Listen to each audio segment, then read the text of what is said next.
Yo, what's good, everybody? Keith from Almost in Full Color, and today we're doing our MK1 review. I'm going to try to keep these visuals in the background as goreless as possible, but that's for YouTube's sake. If you don't like gore, I don't know why you clicked on a Mortal Kombat video. You know what this game is about. There's plenty of gore to go around, and the fatalities are absolutely insane. I'll just kind of start by telling you all that. They've always pushed the envelope with making the fatalities new, but at the same time some callbacks to older Mortal Kombat entries.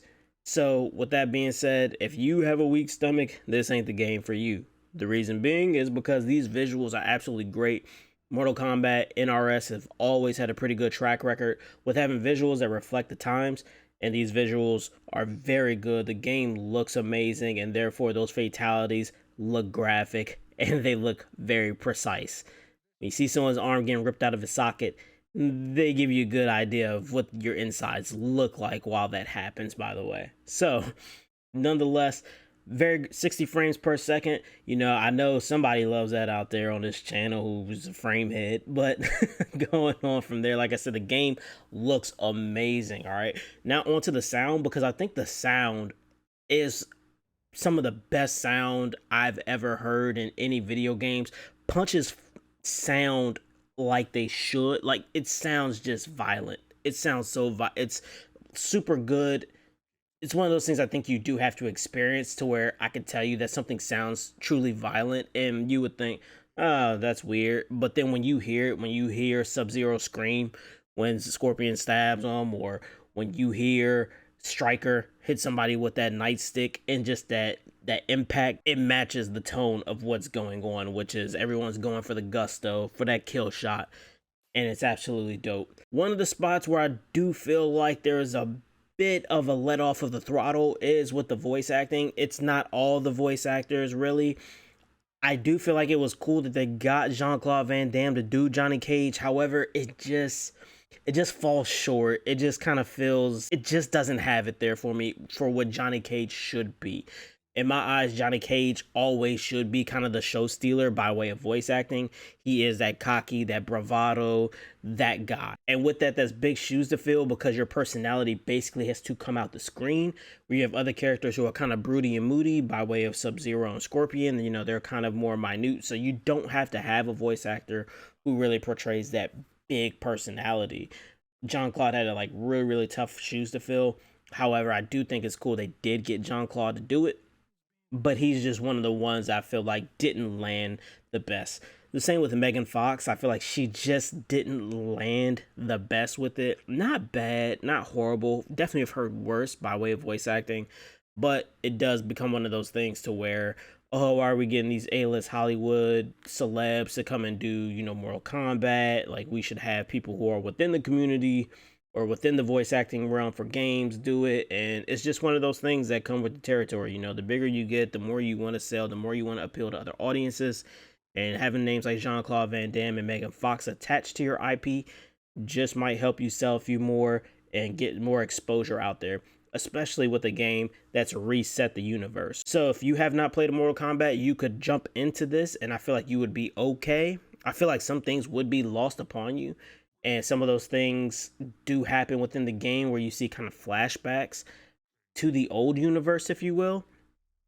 Also, certain things such as different characters in their story paths and where things change, where you see Liu Kang has made that change from MK11 to MK1. So those things would be lost upon you. However, I do think you could play it and you would be fine.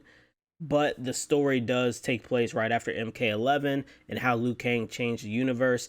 I know a lot of people know I don't like time travel and I don't really like things of this nature. NRS has the best storytelling mechanic in all of fighting games. None other come close. Tekken is the only other close one, and they're off by a long shot. They've just recently started to kind of revamp their storytelling and have gotten better, but NRS is king when it comes to telling the story of Mortal Kombat through the game or the Injustice games. They've just done a phenomenal job at storytelling within the game. So the storytelling mechanic is amazing. The story itself, however, is okay. I feel like when you get to the end, you're still kind of left like with this, like, the end was just not it.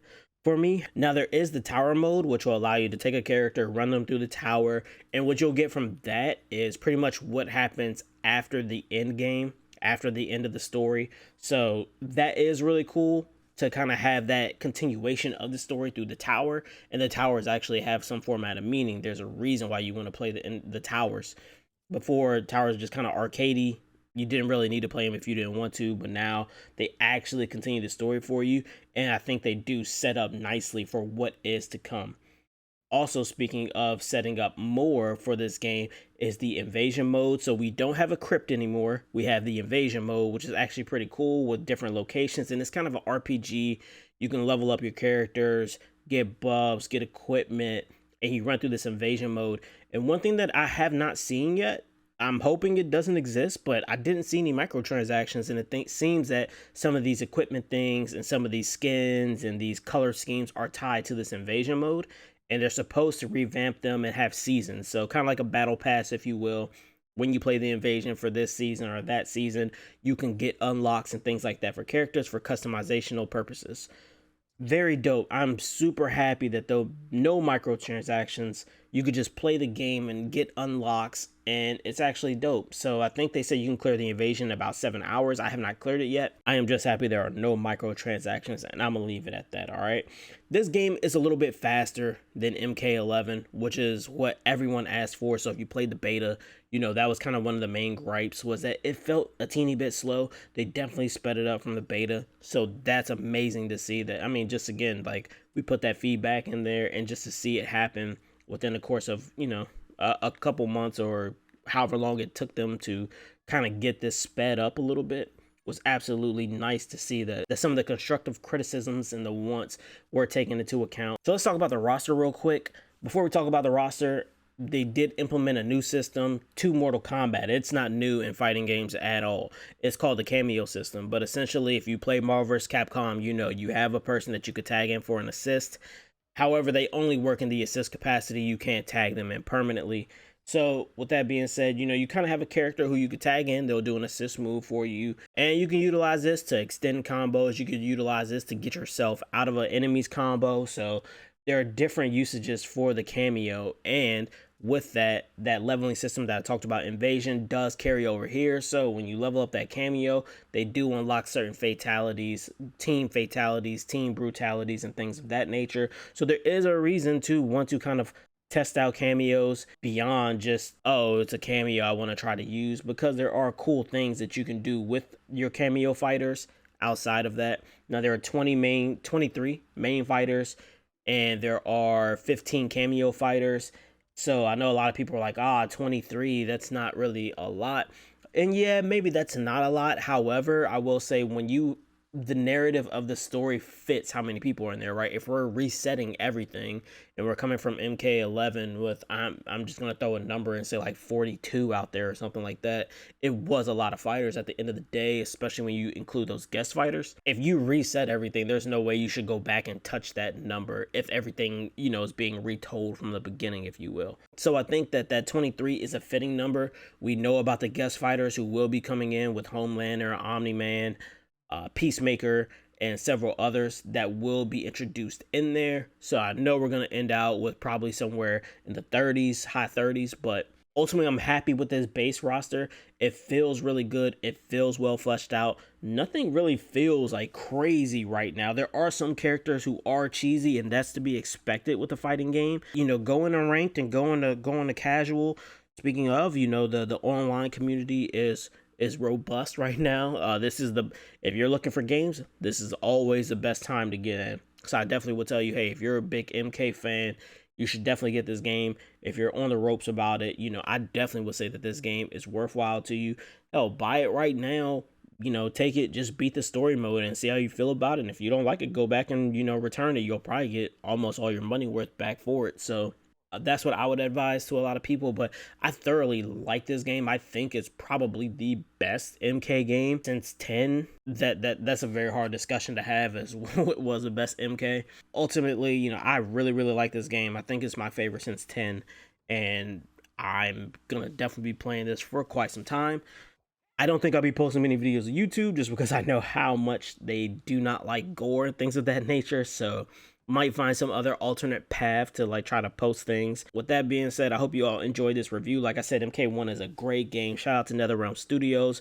This game hit by way of the sound, the fighting, the speed. Perfect, no microtransactions. We gotta love it. Our developer gamer communications have seemingly been taken well, and so everything about this game I personally feel like is a well execution, and I cannot wait to get my hands on Omni-Man and Homelander because I think it's just gonna be absolutely nuts whatever their fatalities are. All right, well, I hope to catch you guys in some ranked or casual matches, and as usual, peace, be easy, be blessed.